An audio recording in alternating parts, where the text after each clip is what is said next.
Squadron leaders reporting. Admiral, this is Blue Leader standing by. This is Gold Leader standing by. This is Red Leader, standing by.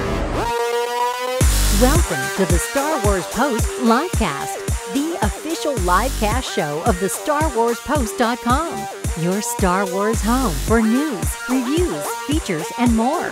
The StarWarsPost.com, the galaxy at your fingertips. And here is your host of the Star Wars Post Livecast, Max Pallas. Hello, everyone, and welcome to the Star Wars Post Livecast. It's October 4th, 2018, and this is episode 18. Jon Favreau announces Star Wars The Mandalorian title and synopsis. Tonight we'll discuss the big story of Jon Favreau's announcement and, of course, the title of the new series, of the Star Wars live-action series, and its synopsis and much, much more. We've got tons to get through, so let's meet this week's panel. He's a writer and contributor to the RebelsReport.com and also his new fan site, MandalorianWars.com, our good friend Pete. Hey, Max. How you doing tonight? Hey, Pete. I'm doing awesome tonight. Unfortunately, everybody, Liz couldn't make it tonight. She's got a CPR class, and she's been texting me the last hour complaining why she's dealing with CPR dummies when she could be here talking about this great stuff tonight, especially all this big news that just dropped. But before we dive into that, because we got a lot to get through tonight, just some quick housekeeping. The Star Wars Post Livecast is now also a podcast on iTunes, so please subscribe, rate, and review the podcast on iTunes. Also, please don't forget to subscribe and give us a thumbs up on this channel on YouTube, and follow us on Twitter, Facebook at the Star Wars Post. Also, we also want to hear from you. So if you have a question or comment, please send it to livecast@starwarspost.com, and we just might answer it on the show. All right, I got a couple emails recently, and I want to actually get those on the show for next week. All right, Pete, so we've been gone for about 4 weeks. I pretty much took September off. A lot of things, unfortunately, in my life, with extended family in New York, some tragedy that happened there, so I was not available to be around guys. Then I've been off of sugar for the last 6 days, so it's actually pretty good I wasn't on last week, considering everything was going on. The news has been light for most part of the month, except it really started to pick up mid-month with our good friend Jason Ward of Making Star Wars.net, started picking up some new stuff in the live-action series out there in California. And then, of course, the big news that happened yesterday and today with Jon Favreau and all this stuff just seemingly pouring out of from every kind of hole there is out of Lucasfilm, or at least we were hoping to get some sort of cast announcement or everything since this principal photography started shooting. But first, before we get to that, there's a couple news items that happened in the last week or so that I think we should talk about briefly. The first of which, of course, is Gary Kurtz. Dead Star Wars producer Gary Kurtz died of cancer on Sunday, September 23rd. His family said in a statement he was 78. Real sad news that day when it came out. He was a principal person in getting Star Wars off the ground. Star Wars wouldn't be where it is today if it wasn't for Gary Kurtz and his contribution working with George Lucas. If George Lucas had an polar opposite side of him, sort of in some of the creative decisions, it would have been Gary. And apparently it was really great because even though I sort of knew an inch deep and a mile wide of his accomplishments before I read his obituaries and just reading all the great comments from the people in Hollywood that worked with him and were friends with him. So it was nice to remember him. It was great to really read about him. Actually, I'm looking forward to reading the making of book. They've really found out more about him. What did you think about, Pete, when you heard the news? Yeah, I was kind of, it's depressing whenever anybody passes away. 78 still seems kind of young, even though, the way modern medicine is going, we're getting older and older. But, he's someone that you didn't necessarily, not everybody knew if you were just a casual fan, but he's someone that had an impact on our life. And as Star Wars fans and George Lucas fans, someone that, helped him make American Graffiti. And if that wasn't successful, we wouldn't have gotten Star Wars down the road. Exactly. So he was really a pivotal player. And I think there was a really large outpouring of support, especially people in Hollywood. They really recognize his talent. And I'm just, thoughts and prayers are with his family. And hopefully they look back and he had a full and good life is what I hope. Yeah, same here. Okay, guys. So, after that, let's see here. Of course, he was a big addition to helping bring the Skywalker stories to the big screen. Kurtz produced American Graffiti and The Dark Crystal. His career was closely aligned with that of George Lucas, but the two parted ways after the troubled production of Empire Strikes Back. And it was just one of those things that we'll miss him, right, in his contributions.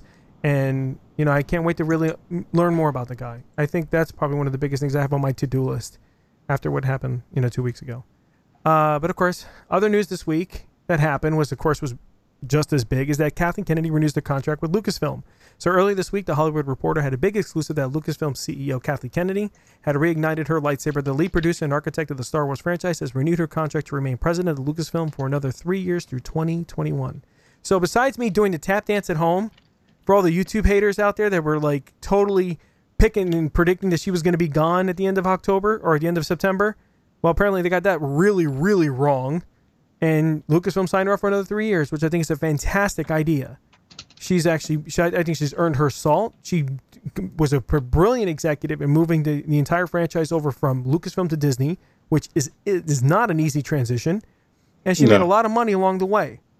And I think some of the biggest accomplishments, where everyone likes to kind of get on Kennedy a little bit, especially the fact that she fired directors, to me as an executive, that proves her worth. She makes tough decisions when they have to get made because she cares about the final product. And that, to me, is the hallmark of a great executive. Not a good executive, but a great one. And I'm really glad Lucasfilm is tying it up. And it makes sense. She wants to finish 9 and other projects that she has on the table. Right? Yeah, and the thing is, it's tough because you want to, when in her position, you want to preserve the institutional culture that Lucas created at Lucasfilm while you're being absorbed into the giant Borg-like Disney corporation. Sure. And so you have a new master that you have to serve in a way. And so there's different studio heads. She's got to deal with Horn. She's got to deal with Iger. And she's got to make these guys happy, not just do what she thinks is right. And then she has to deal with these aren't small, but she's made a lot of money, but she's dealing with large amounts of money she's investing in these projects. So huge. it's not a small thing if you have to change horses midstream and totally work to fix it, like we've seen on Rogue One and even more on Solo.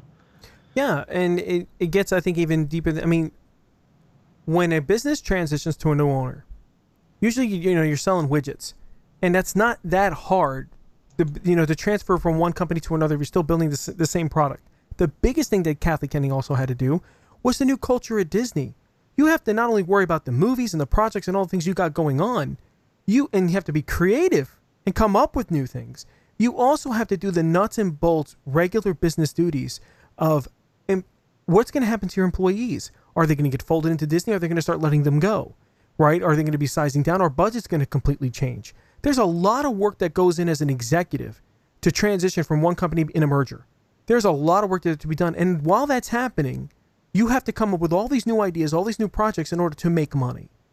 Right? And that's not an easy thing to do. It's even harder than most CEOs have to go for. Plus, you're under the scrutiny of everybody, including YouTube.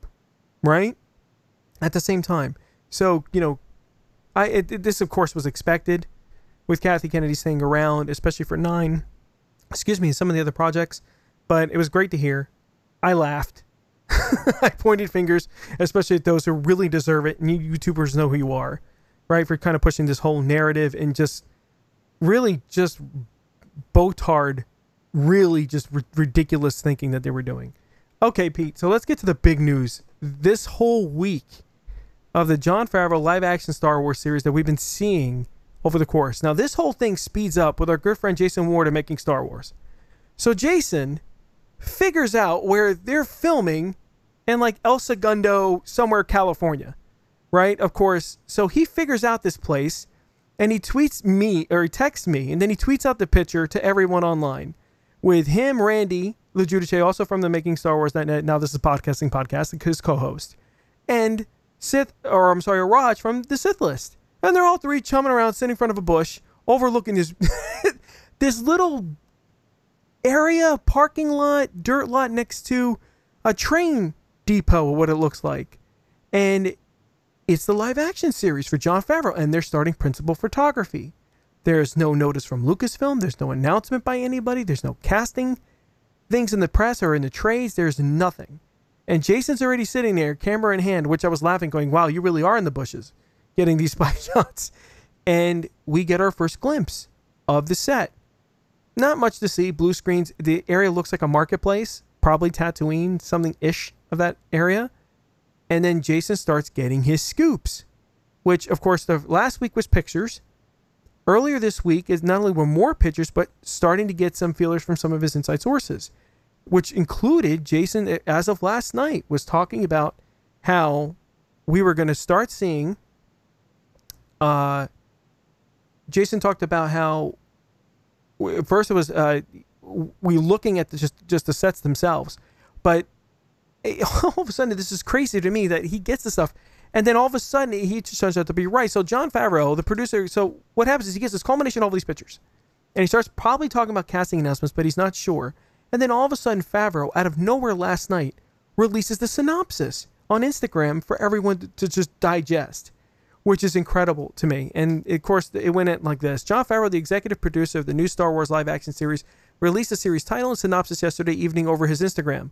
The new series, which will debut on the Disney live stream service next year, will be titled Star Wars The Mandalorian. So not only do we get a synopsis, we get the title of this new action series. And I'm sure you hit the moon when you heard yesterday, Pete. Dude, I was pumped. You know, Mandalorians are kind of one of my big jams in Star Wars.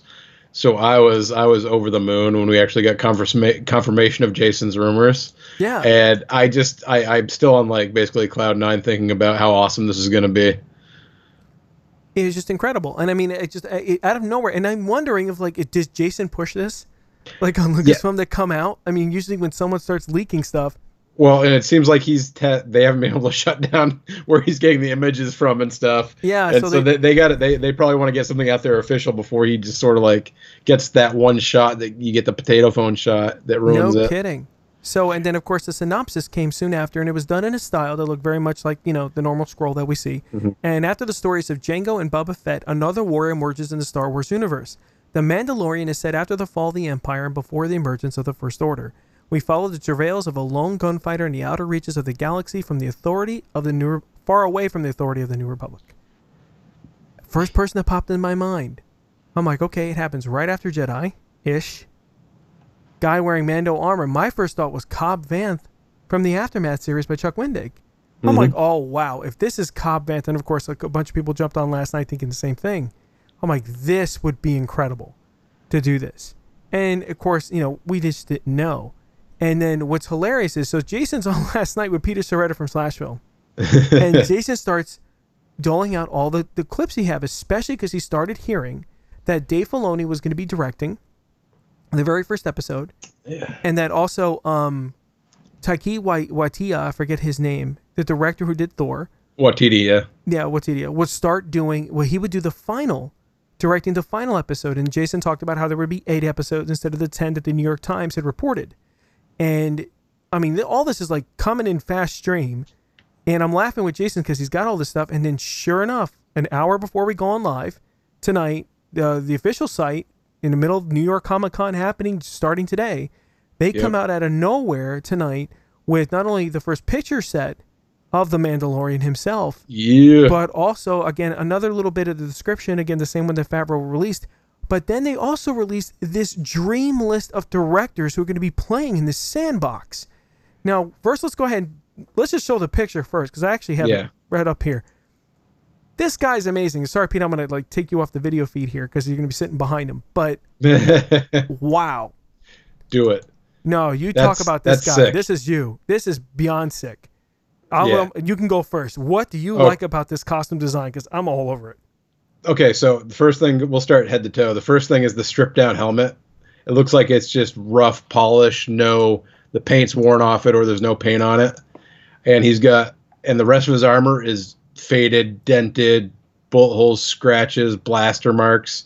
And you can see there's different colors. Like his shoulder, it looks almost like a greenish and a yellowish, and then the chest is more of a brownish. And he's got all kinds of different accessories, but his fabric, he's got a ton of fabric on him. Looks like fire-resistant fabric. He's got a cape on. He doesn't have a rangefinder on his helmet. He's got a large blaster on his back that's sort of inspired by the old classic Boba Fett from the concept art and the cartoon with the wooden stock. The long rifle is what that looks like. It's a real long rifle. He's got a pistol. I'm trying to figure out what pistol model that it might be. It kind of reminds me a little bit of Kanan's pistol. It's not like the standard Mandalorian pistol that we've seen with Sabine in Rebels. Mm-hmm. He's got his gauntlets, but he doesn't look like he has the flamethrowers or anything on his gauntlets. He's got double gloves where he's got an under glove and then an over fingerless glove on top of them. and there's all kinds of different accessories on his utility belt and on his what's that thing that Chewbacca has, like, running across his chest, and he has a wool. It looks like he has a wool cape as well. Yeah, the bandolier, and he's got like a wool cape as well. It looks like. The thing that stands out for me. First thing that stands out for me is the helmet, because the helmet is everything, right? And the thing I love about the helmet, it's like barely painted. Yeah. It's got this great stainless. It looks metal. It looks heavy. It doesn't look plasticky. And that's what I love about it. It looks like a soldier's helmet. And the visor being as thin as it is, even better. Right? And I'm glad they got rid of the telescoping, whatever the hell that thing is. The rangefinder, The rangefinder. But maybe it is there. Maybe it's just on the other side. I don't know. But the thing is, I love the design. The color palette is perfect. Earth tones all over. Which, if you're a bounty hunter, that's kind of what you want. You don't want something wild and flashy and different colorful. But the second thing I noticed about this guy is his size. Right? Like, I was just kidding around on Twitter, laughing about it, going, I don't know much about men's legs, but this dude's big. Like, he maybe not very tall, but this guy, whoever this actor is, he's got legs like a linebacker. And that's not just, you could tell by looking at him. I don't know, maybe it's just a weird angle on the armor, the way it sits. But then again, you look at the guy's waist and how wide. This is a big guy. Yeah. This is not a small actor. It looks like a solid. You just don't be careful how closely you zoom in, depending on the quality of your image, because you can see quite a bit. If you know what I'm saying. Hey, man, you got to come into town. You're going to be coming and packing. So, you know what I mean? And waving. But no, the design, of course, once again, Lucasfilm. The crazy thing is, I ask myself when you see this picture and you love it as much as you do, right? And let me get rid of this thing here so we can actually see your face. The first thing that comes to mind is how many hours and iterations and sketches and back and forth did they get this right? Yeah. And that's what I love about, one of the things I love about Star Wars is the commitment to just not throw something on somebody, to really, really make sure it's everything. Because if you're going to put a mask on somebody's face, you better damn well make an amazing presence. And that's what Fett was in the original trilogy for a lot of us. It was, whoa, who's that guy? Yep. This makes Fett look like garbage. I wouldn't go that far, but yeah, this looks really bad. Good. And the thing is, and I think a lot of it has to do with the helmet and that metal look and that metal sheen. Because I think if you painted it anything other than a metallic looking kind of paint, it would just look plasticky. But when you make it look metal, and if it's a helmet, you're going to take care of it, and it doesn't look battle damaged and messed up like everything else. He takes pride in it. Yeah, and it with the more of the silverish tone of the helmet, it draws the eye from the more earth tone out the rest of the outfit. So you're focusing back on up toward face. Yeah, and it's just like, if you just sit there and look at it, there's so many layers to the costume. They spent a ton of time figuring this out and building it out. And I'm sure there's like hundreds of different concept art versions in a book somewhere that they had to work on before they settled on this one as the look. Yeah, it's always about layers. Yeah. Nothing beats an action character than layers. It's like you just want layers upon layers, and then gizmos and gadgets and everything, that they look heavy. There's a reason why, just go downtown DC when DHS rolls up and they're all Velcroed up. It's like, wow, that looks pretty cool. So, it's a fantastic design. And what cracks me up is we get these shots from Jason of this little back lot next to some train tracks. Yep. And then they come out with an image like this and how gorgeous it looks. Yeah. And again, a very Tatooine-ish, kind of overhang. Yeah, go ahead. And you can see the black dirt that Jason was describing that he got in some of the pictures on the ground in the background. So it's it's definitely taken at that set, it looks like. And you see a couple extras dressed behind him and like the storefronts and stuff, it looks like. It's movie magic, man. Yeah. When you take a look at the shots that Jason got with the storage containers and being next to some you wouldn't even imagine, like, they make a movie there and it looks great. And that's the great thing about movie magic and low budgets, right? It's not, I'm sure that the budget for this is pretty large, but it's not like a film budget. And it's just, great news. Part of me thinks like a lot of this came out because Jason kind of forced their hand to kind of release this stuff. But then again, it's sort of ridiculous that, you're starting principal photography. You're in California. Yeah, it's not like there's like drones. There's all kinds of people. They're not in the middle of nowhere. Watch out if Jason starts investing in a drone, right? Like TMZ is going to have a real competition for their stuff. Yeah. And it's just like, you would think that there would just be, and it doesn't have to be a lot of information. It really doesn't. Yeah. But just the synopsis, a title, and a picture, Great marketing. And right? it's cool, you know, it's cool. We know they're filming exterior locations, so they don't have to worry about trying to CG the light as much. So they're getting like natural light on stuff, but they're also filming locally. So that's kind of a cool thing as opposed to Pinewood in London. Yeah. And of course we suspected that Favreau would stay in town, Yeah. right? He's going to stay in country. He's not going to do it, which makes sense. It's about, listen, with the amount of projects that's coming around for Star Wars, they're going to have to diversify in where all these projects are being done and work. Not everything can happen. And it's good for jobs. It's good for everything going around. And honestly, you know, you share the talent. It's great that we have this wonderful talent pool in Pinewood and all the generations that have worked there for Star Wars. But it'd be nice to start having that here too, and in other countries as well. But it was really great. But again, the second surprise that came with tonight's announcement from Lucasfilm was a director list. Holy cow! Now we knew, and we talked about it on the show, that this series would be a fantastic sandbox. Especially when a lot of the issues came up with other directors being hired, like when the Denbov and Weiss were being hired to do the new series. A lot of Star Wars Rian Johnson getting his next trilogy. Star Wars representation matters. And I remember when a lot of the arguments came up, Lucasfilm came up and said, "Hey guys, listen, there's people coming up. It's just we can't talk about it now." And of course, that's the hard part because people have a right to be angry. People want to see diversity, and you want to see that now. But we're always on the tail end until projects get announced. And sure enough, here we are. And we get this fantastic, diverse, really talented pool of directors that are going to have fun in the sandbox. And the official word from Lucasfilm was the series will be written and executive produced by Emmy-nominated producer and actor Jon Favreau, as previously announced, with Dave Filoni, Star Wars: The Clone Wars and Star Wars Rebels, directing the first episode. Additional episodic directors include Deborah Chow from Jessica Jones, which she's amazing. Rick Famuyiwa from Dope, I don't know who he is. Bryce Dallas Howard. Holy cow, did that floor me tonight? Bryce Dallas Howard, one of my favorite actresses from Keep It in the Family. Keeping It in the Family, and that from Jurassic Park, is going to be directing an episode, or more than one, of this new series. Of course, let's see here, and of course Taika Waititi. I have to learn how to say that name, from Thor Ragnarok. It will be executive produced by Jon Favreau, Dave Filoni, Kathleen Kennedy, and Colin Wilson. Karen Gilchrist will serve as co-executive producer. Now, there's also some news there, too, that Dave Filoni will also be executive producing this series. Mm-hmm. That's a big deal. That's a really big deal. So, I mean, he's got a stake in this now, right? It's taking care of the money and the budgets and everything. That's big. I mean, this isn't animation. This is a live action series. So, holy cow. Like, seriously, holy cow. And I see this getting, and the funny thing is, this is just season 1. And I mean, we talked about this before, having this series be this sort of minor league sandbox that a lot of directors, a lot of actors can get their feet wet, and storytelling and writing too, into this series before they can take on a major film for Star Wars, because we know the backlash can be terrible for somebody's career. I mean, you're really having a lot of young, talented directors and writers that honestly maybe not want to risk after seeing what Rian Johnson went through with their careers, right? And it's just like, it's so great to see this. I really hope we get to see some of these other filmmakers have their hand in this as well. I would love to see Gareth Edwards do a couple episodes. I mean, Rian Johnson to do a couple of episodes. Ron Howard come back and do an episode. Yeah, exactly. I mean, Rian Johnson wrote for the small screen too. Sorry, go ahead. No, go ahead.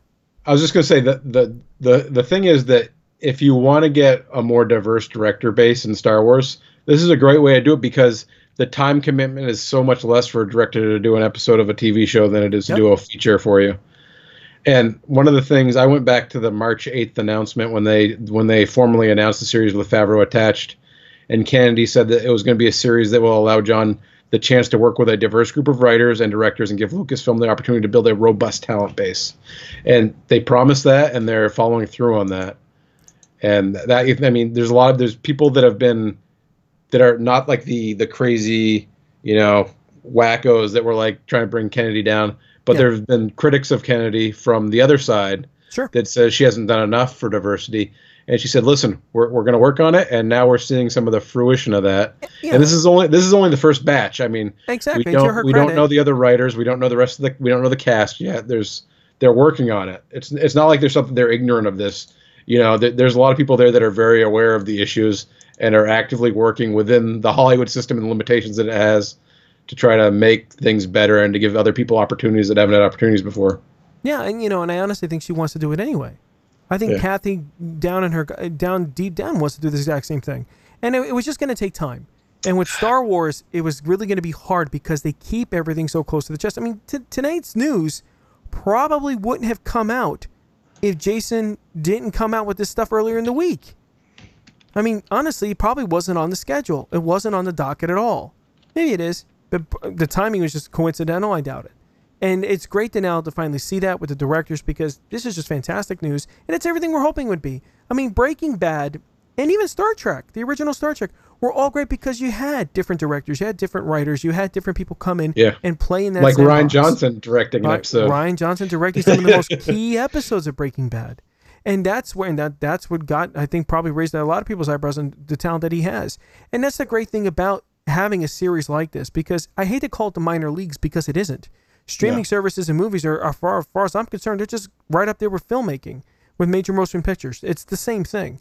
So, but it's great to see that, and it's great to see everyone want to lend a hand and not take a huge risk. If you have a bad episode, nobody in the fandom, regardless what fandom you're in, DC, whatever, they're not going to care. They're going to go, they're going to sit there and go, well, Bryce Howard really screwed up that episode. You know what I mean? No one's going to do that. And so you can really give a lot of care and just to be, and to give some safety net for a lot of these guys to really try and do some really cool things. Yeah, Dave Filoni, go ahead. I'm sorry. Go ahead, B. I'm just going to say, and with Favreau and Filoni there, like running the show, basically, television in general is more of a writer's medium, the director medium. The directors tend to come in and work on an episode, but the machine sort of runs without them to a large degree. So these guys are going to come in and give their own spin on it, but there's going to be the institutional knowledge and the flavor of the show that's going to be established by Favreau and Filoni. And honestly, you've got one guy that basically kicked off the MCU and has a long track record of making great movies. And you got Filoni, who learned from George Lucas and has established himself as a top-notch Star Wars storyteller. I don't think you can get a better combination if you want to get this show, off the ground. It's going to be great. It's like taking a master class, right? Filoni's like, I have no idea how to do stuff behind a camera in live action. Well, let me get somebody who's really, really good at it, and let him have a stake in it. He's got an interest, and he loves to do it too. Let's bring him on board, and let's get you trained up, and let's get a bunch of other people trained up, because that's the way. And I love it because the early pictures that Jason had of the set had Favreau on them, looking at sets, looking at everything else, and I bet you that's what the help is there for. Hey man, let me help you set up the shots. You know how to set up shots in animation. Let me show you how to set up shots in filmmaking, right? In doing a series. And I think that collaboration, wow, I mean, Filoni's going to be a real powerhouse if he really loves this medium and he gives it his all, which of course I think he's going to. And he stands to really be a huge force for Star Wars, more than he ever could be. But I love the fact that, it's just to see these kind of, we're going to get so many great stories from this. Now, of course, the look of The Mandalorian, to me, screams Western. I think for everybody on Twitter and Star Wars Twitter, we're all screaming Western, Western, Western. Right? This is absolutely a Western. Maybe initially, right? Yeah, it's definitely interesting because, like, unlike a lot, like, we've had in the movies we had in Star Wars, we've had, like, main characters. We've had Jyn, we've had Rey, but there's largely been an ensemble cast for all this stuff. And it just the way they're describing this one, it sounds like it's going to be much more focused on the main character. And that's different for Star Wars. Star Wars has always been an ensemble cast. So starting to focus on one person, and how he, the crazy thing for me now is, how long are we going to wait before we get a cast? Before we get the announcement of the cast? I'm sure they're not working on it anymore, right? They already picked who they're going to have. And I'm trying to think about where in the timeline and what event could come up where they would do this. Probably going to be an Entertainment or Entertainment Weekly spread or something to that nature, where it's going to showcase everybody. I don't think they're going to wait till Celebration. That's a bit off. Yeah, like they wouldn't be able. There's no way they'd be able to hold it that long, anyways. But now that the filming has started this early, it's like I really wonder, like, will we get to see our first episode at Celebration? You know what I mean? Like, is it possible to have one episode polished and ready to go? That's gonna be great. And I have made myself very vocal about how I don't like Mandalorians. Not so much I don't like them; they just do nothing for me. Yeah. And there's a bunch of things too. But remember, the biggest thing when I heard about this announcement of the series, and then Jason behind the scenes telling me that this is going to be a Mando thing, And I'm thinking, oh, great. Pete's going to be insufferable. This is going to be just this is going to be nuts. But the main thing I looked at it was that the great storytelling, they're going to make me like Mandalorians. And that's the thing. Like, it's inevitable. Just accept it, Max. This is going to be really great. And, of course, I kid. But I'm really looking forward to it. And it's going to be great having a show that we can talk about. But it is interesting that we're going to get 8 episodes. And not 10, as reported by the New York Times. At least that's Jason's reporting. He's 9 for 10 this week. Yeah. So, if he's off by 1, but we'll see. Like, we'll see. One of the things, like, I'm not a huge British television fan, but they do a lot of, like, 3, 4 episode, 5 episode, like, seasons. And that actually works really well. Like the old American model of 22 episodes a season, you get a lot of filler, you get a lot of junk in there. Yeah. And so I'm much more a fan of the limited series than I am of just trying to get a number of episodes out there to get to like syndication. And since we're on streaming now, they don't have to worry about that anymore. So it's what the story demands. And as long as they invest the money in it and figure out what the story needs, I hope they stick to that and don't try to stretch it out too much. No, I would rather have that too. I think I'd rather have quality than quantity any day of the week when it comes to it. It's better that way. But the crazy thing is, I think with this show and the look, and this is what surprises me the most. So having this happen right after Jedi, and this is sort of before the First Order. So reading the synopsis, the First Order is still very much possibly not even a thing yet. And maybe as the season goes on, after a number of years, that they'll start, there'll be a lot of whispers of the First Order and who's doing what. I'm sure that's coming down the road. But it's interesting to see this now in this world where, what is this? I mean, is this just going to be, Star Wars 1313, just doing outlaw things? Well, the thing I was thinking last night, just based on how old Jon Favreau is and based on the description they gave, like what was popping into my head immediately was something between like Kung Fu or The Incredible Hulk, where you have a more episodic show where the main character is going from town to town every week, and you're seeing different supporting characters and stuff. It totally screams Kung Fu. Yeah. That's the first thing I thought about. It's exactly what it feels like. It's just like, Cain walking the earth. Just going town to town, system to system, and just kind of solving things. But, I'm sure there'll be an overall arc. But it'd be cool if they do that, because then you have the opportunity to bring in like big name guest stars for one episode. They don't have to commit for an entire series, which would be a really cool approach and something a little different than our traditional Star Wars storytelling. Yep, totally. And it's just going to be, I'm just trying to think about the timing here. So if they're doing principal photography, we know we get the episodes October of next year. Is probably when we're going to start getting them. That's pretty much where they're going to be coming out.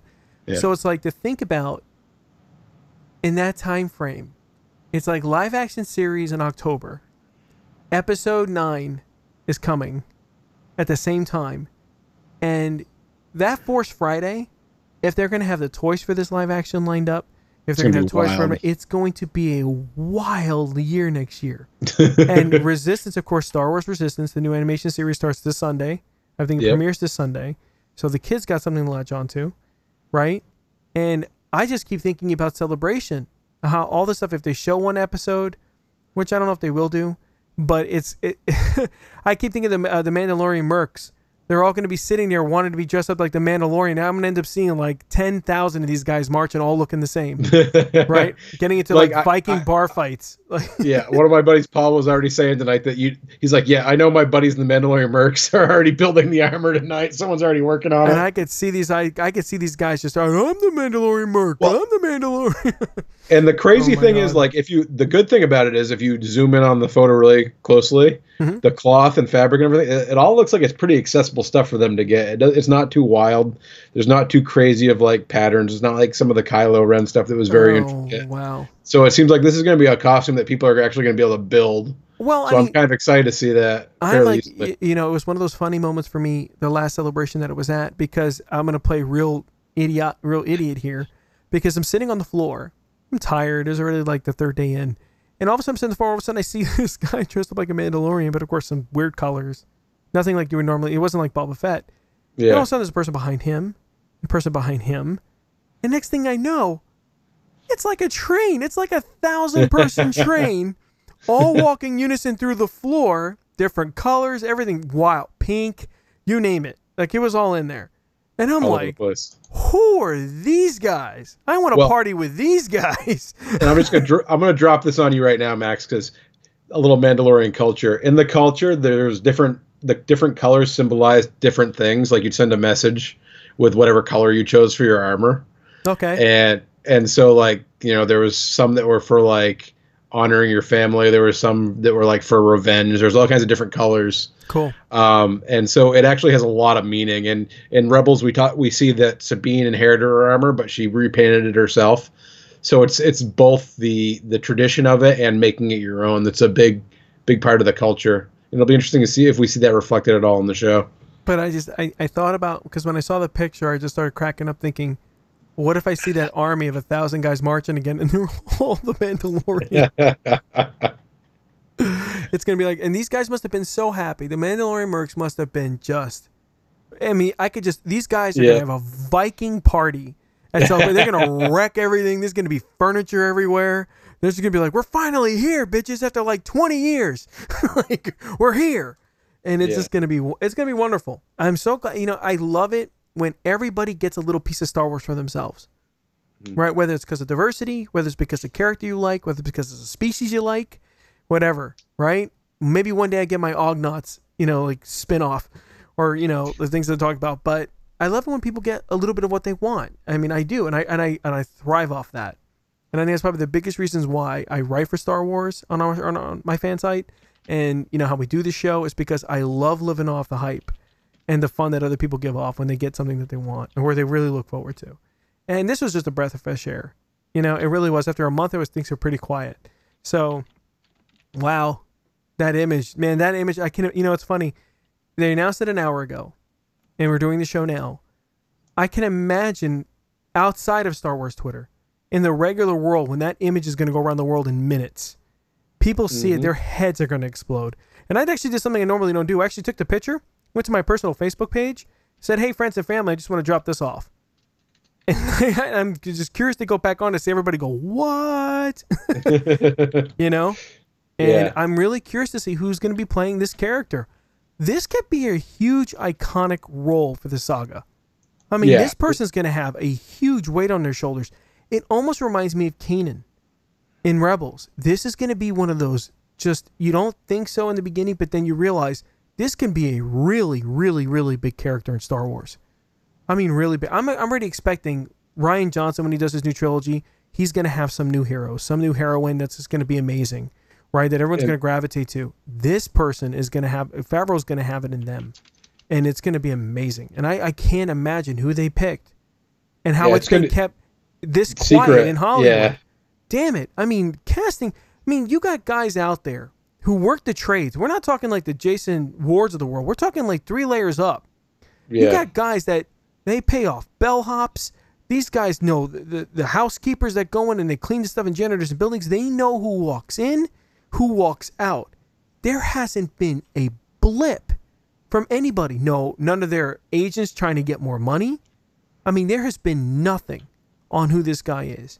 And I don't think this is one of those stories that if the trades knew, like they would say, oh, well, we're not going to run it. We know who it is because Lucasfilm would be really angry at us. No, something like this, they'll just talk about it. Like, hey, this person's being cast for this role. I can't imagine who they picked. Now, Jason was thinking, was it Pedro Pascal from Game of Thrones? That was a rumor he had heard. It wasn't firm. It was just a name that he had heard attached to it. And I think Jason had checked with other sources. And he stated very equivocally that, hey, guys, this is a moving target. Like, don't quote me on it, but this is what I'm hearing. And that doesn't, like, based on the body shape like you were talking about, that doesn't look like Pedro Pascal. He's a leaner guy. But then again, it's, it's really funny when they took all the pictures on the set the last couple days, and the marketing team is sitting out going, which image are we going to use to debut this guy? Mm-hmm. I bet you this photo, this is like one of those Sports Illustrated cover photos that just, they know it when they see it. They go, that's it. That's the one that's going on the cover. Money shot. It is just an absolute perfect money shot. It's just the angles, the proportions, everything, and the lighting. It's just perfect. It's not him with a pose. It's just him walking. And it just looks amazing, right? And the size of them. And the funny thing is, the Mandalorian could also be female. But you look at the proportions of the guy, unless it's that's a large woman. Unless that's like Christy or whatever. I mean, it's a big.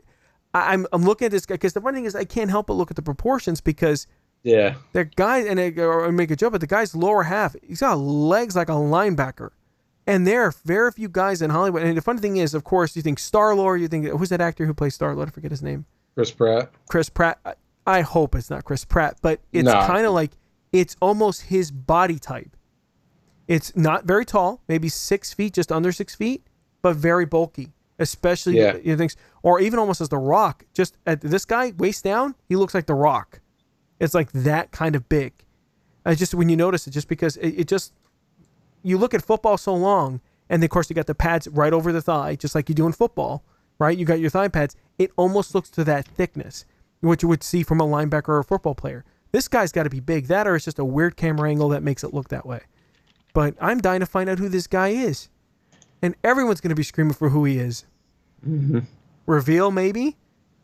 For Celebration, that would be a great reveal. If someone doesn't find out first. But I don't know. I don't see how you film 8 episodes out in broad daylight and nobody eventually gets who you are. Yeah, you gotta figure that we're gonna see it at some point who it is. I'm surprised TMZ hasn't set up shop all over that place. How does that not happen?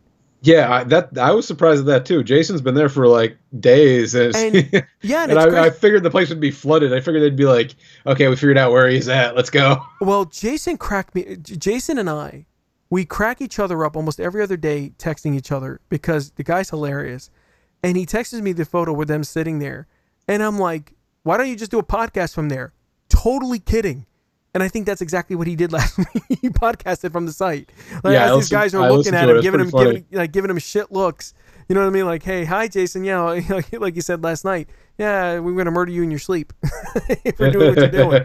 You know, and it's crazy to me, and I'm cracking up because it's like Jason's there. And when this hit Reddit and a number of the channels there was a lot of people who jumped on it immediately going, a lot of these folks were standing up saying, hey, I'm a big fan of going in and looking at maps and trying to figure out where people are taking pictures from. Like, this is sort of hobby that people do. They get a Google Earth and they try to figure out exactly where people film shot stuff. And I think a bunch of guys got it right off the bat going, Segundo or some other place, some other city in California where they found the spot next to some hospital or something.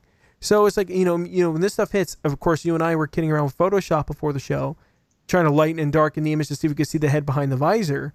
And it's weird. I'm looking at it right now. It almost looks like the visor's purple just looking at the high res image of it. So I don't know. I don't know what to tell you. But I'm just, if they could keep this secret for Celebration, that would be so cool. That would be a really awesome thing to do. But I don't. I want to know now, Max. I want to know now. And I don't want to wait. But you know what? Kudos to Jon Favreau, and I love this because J.J. Abrams can get away with this. And big name directors like Ron Howard can get away with this. It's like, no, we're going to share this with the world. Here's a picture, everybody. Here's a synopsis. Here's what we're doing. And everyone loves it and eats it up.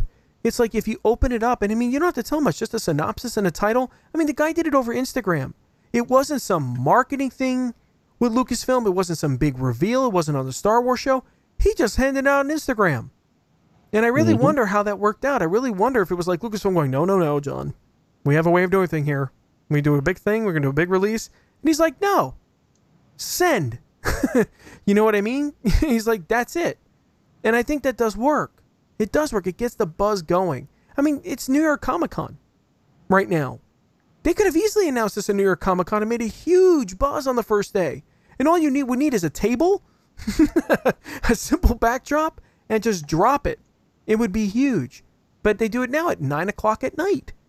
On a weeknight at 6 o'clock. It is strange because I really think it's a reaction to Jason and the fact that if Jason got this much stuff now, then eventually the trades were going to get it. The picture would come out and eventually it's getting to the point where it just goes that fast. It's a matter of controlling the message and controlling it right now, basically, and getting it out before someone else gets it out in the way they don't want it. But to their credit, they gave more. They gave the director list. Oh yeah, great job, Lucasfilm. Like, that's how you really stir a lot of the stuff that comes out. I'm a big fan of more is better. You don't have to give plot. You could still keep that tucked away, nice and safe, but you can start showing, these actors and allowing them to tweet stuff from the set and everything else. People are not going to piece together plot. From a show like this, they're not. The saga films, that could be kind of dangerous. People could start figuring stuff out. with a whole new show, whole new part of the out, because of course this takes place in the outer reaches of the galaxy. It doesn't happen in the unknown regions. A lot of people bring token down that bit going, oh, well, you know, that's where we're going to go with Snoke. That's where Ezra's currently at and Thrawn. Like, no, guys, this is the outer reaches. This is still, you know, pretty close to home. It's not that far off. But yeah, and there's different part. There's actually a part of the galaxy called the Western Reaches. So I'm curious to see if it's going to be actually in the Western Reaches. Our good friend Saf has her podcast called that, right? The Western Reaches, and that's where Jakku is. I believe is in the Western Reaches. So it's like there are areas, and I love this because this is going to be the beginning of the New Republic, and I really hope this series starts talking about what we've read in Bloodline, how the New Republic was having a really hard time, right? It'd be cool to hear these kind of little tidbits that will come in the show. Just from general stuff. It could be from this guy walking into a bar and just hearing it on a TV. Like we used to see in Rebels, how they would just always get these transmissions coming out of, you know, systems are not liking the New Republic and blah, blah, blah, blah, blah, and things are not working out. So you get a little bit of the politics in the background, at least the atmosphere of what life was like after Jedi. We get that in the books, like in the Aftermath series. Of course, we get the guy showing up at the bar. You know what I mean? At the end of the first Aftermath book, you know, just dropping his armor from the Empire and just starting a new life. And it's going to be interesting to see how all of this plays out. And if this guy's a bounty hunter, right? Is he just an outlaw? Is he a good guy? Right? It's like, who is he? What exact role is he going to play? If he's a bounty hunter, that makes for a fantastic show. Because, like, who's the target this week? You know what I mean? Who's the guy they're going after now? That, to me, is exciting. Good guy, bounty hunter. That, to me, is just, it's not good, it's not bad. Right? It's just guy in the middle making a buck. And I like that. I do. I really do. This whole set is working out great. I'm really excited about Star Wars Resistance, which is going to be starting here on Sunday. A lot of our close friends got to see early viewings over at Lucasfilm. Lucky you. But I think I can't wait to watch it with the kids and give that whole thing. Plus, we also got our announcement today. Sorry, everyone, I don't have pictures of the first toys from Hasbro. Hasbro had a thing out, I think, today with, I forgot who was the outlet that they picked this time around to showcase some of the toys for Star Wars Resistance, and one of the characters was Captain or Commander Spy or Pyre, with a gold and black First Order armor set, right? Not red, but gold and black. So we're gonna be, I guess, find out a lot on Sunday, and we'll have a lot to talk about in the show next week when it comes to that. As you know, principal photography starting. This is crazy. We have photography going on right now for episode 9. We have this stuff happening in California, right? For this new show, The Mandalorian. Wow. And the stuff on 9 has been quiet, too. Surprisingly, I think they're doing a lot of stuff behind closed doors in Pinewood. They're not doing a lot of set shots or anything like that. Yeah. So until that happens, you know.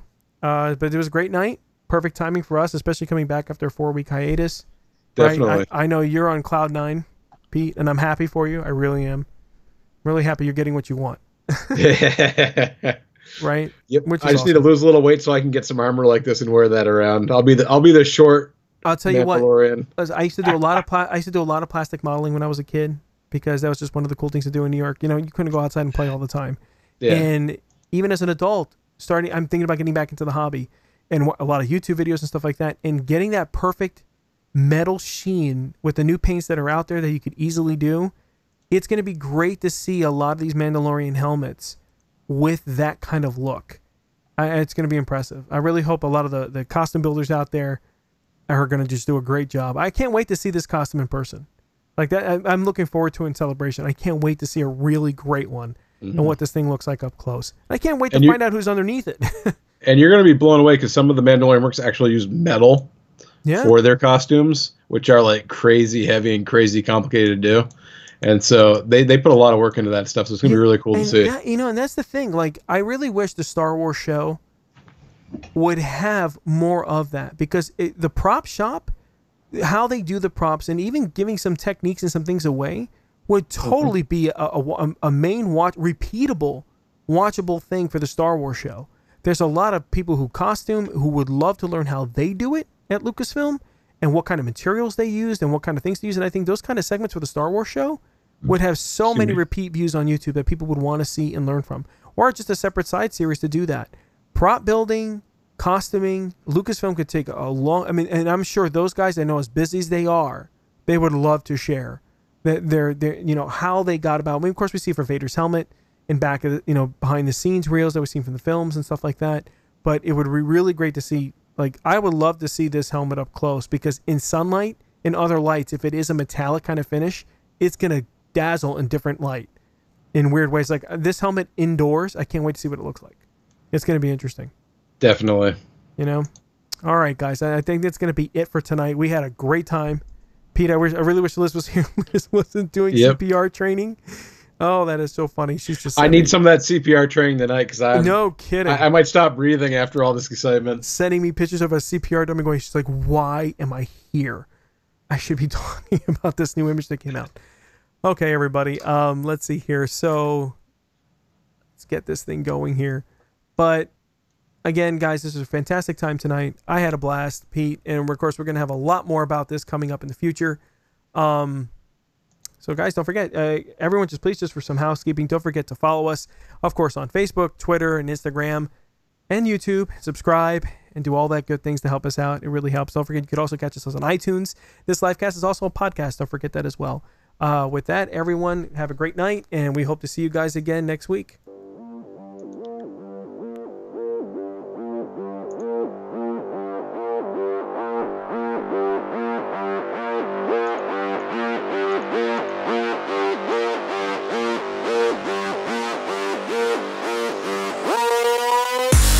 We hope you enjoyed another episode of the Star Wars Post livecast. Please subscribe, rate, and review our livecast on YouTube, Facebook, and iTunes. And don't forget to get all your Star Wars news, reviews, features, and more at thestarwarspost.com.